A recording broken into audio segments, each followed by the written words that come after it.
Hey everyone, and welcome back to the 500 subscriber special. I mean, bit late, not that much. But welcome back to another episode of Knights of the Alternate Histories. Today's episode, what if Spain joined the Axis 2? No, not part 2, this is part 1 of the sequel. What if Spain joined the Axis 2?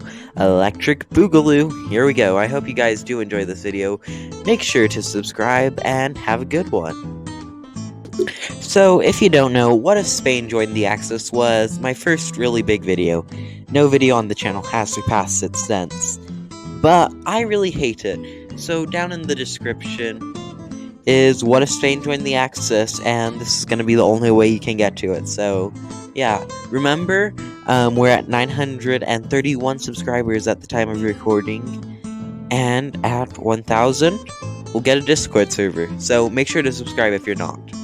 1936, and the map looks like this, with Europe about to break up into World War II.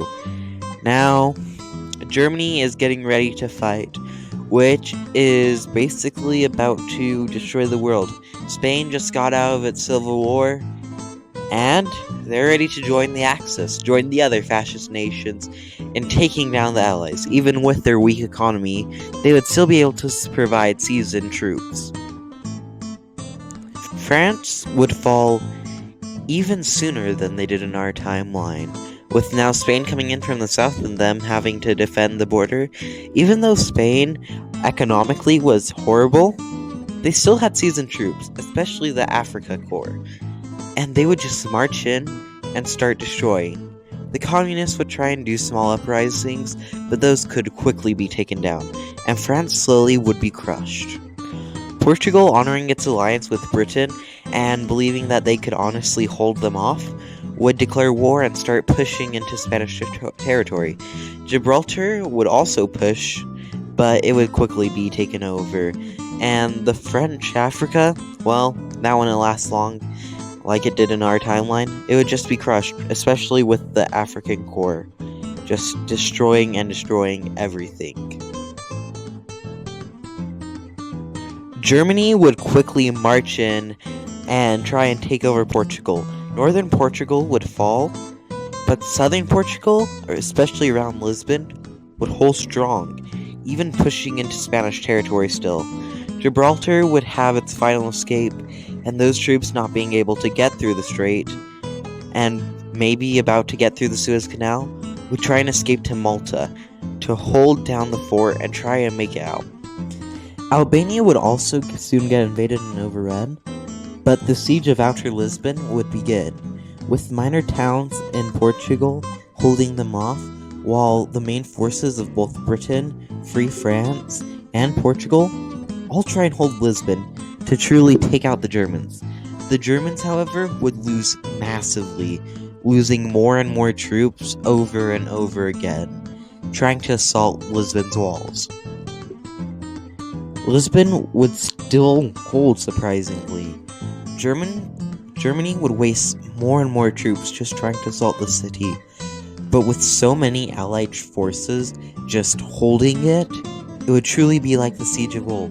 They couldn't just raze it to the ground like they would otherwise, as the anti-air would just be too strong, and they couldn't navally invade or paratroop invade because it was just too strong and lose more and more troops. Though it would start to fall, and only the real city of Lisbon would be left.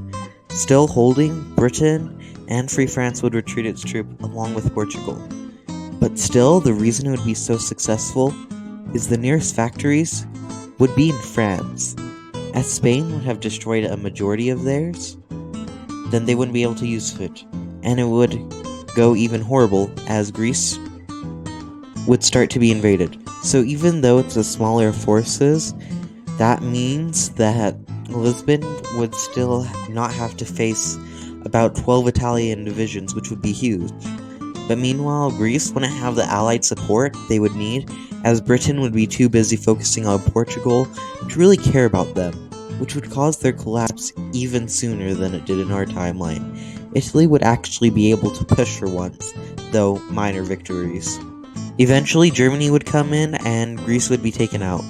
Lisbon would be the smallest it could be, and Free France would hold what they could in Syria and other parts, but it would largely be very ineffective, and they would constantly lose.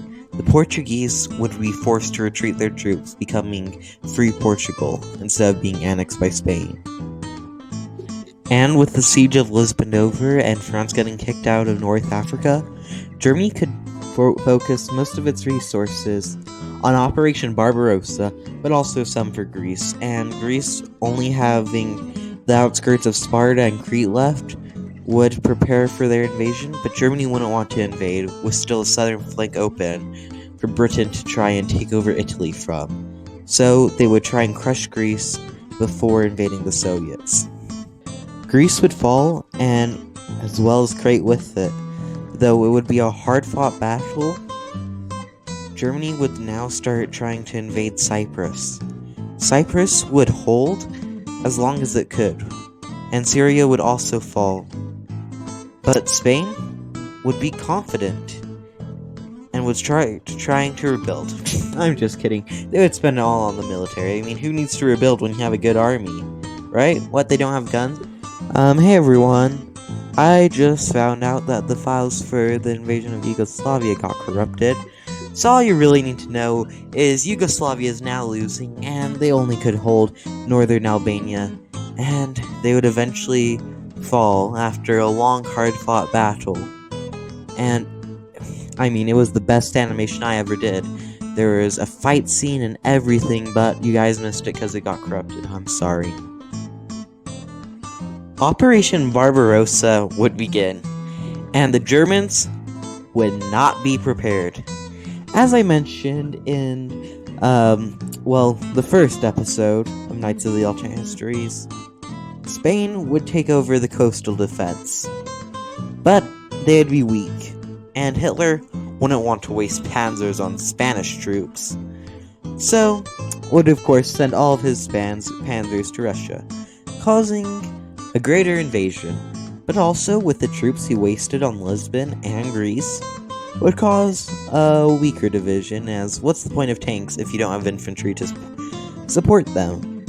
So, it would overall be terrible, with more and more troops losing their lives, as the Soviets try and hold, but the Germans would keep on pushing, even though they might be weak and outnumbered, they still believed.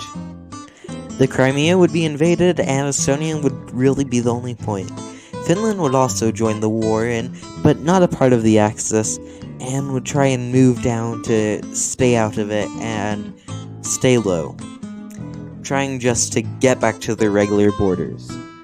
Germany would keep on marching and keep on losing more and more men, not really being prepared in case, an invasion to the west would happen. Who would think that? Soon, Africa would be liberated, and the Germans would keep on marching into Russia, thinking, oh, the Italians can deal with it, and the Spanish can deal with the British Isles. We need all of our forces to focus on Mother Russia to try and take them out, because no way the Allies would try and do something like invade into France or Italy.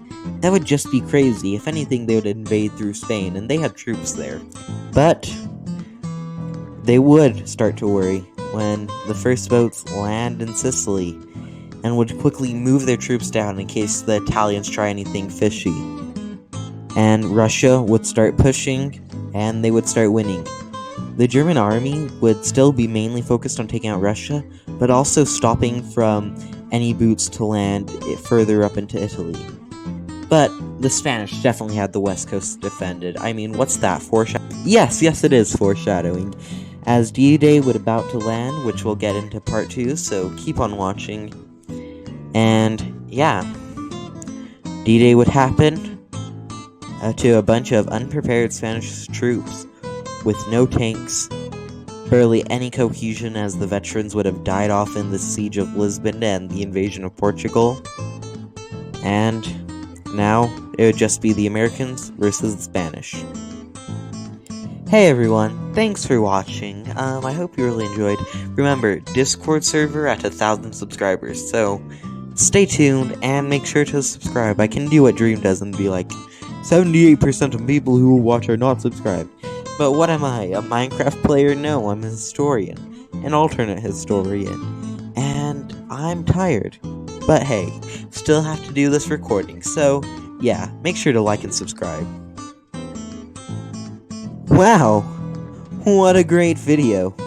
On your left, well, it's recently uploaded. And on the right, that's a video YouTube thinks you should watch. Don't know why you would think that. It's almost like it's recommended or something. Shh, but you can choose. Do it.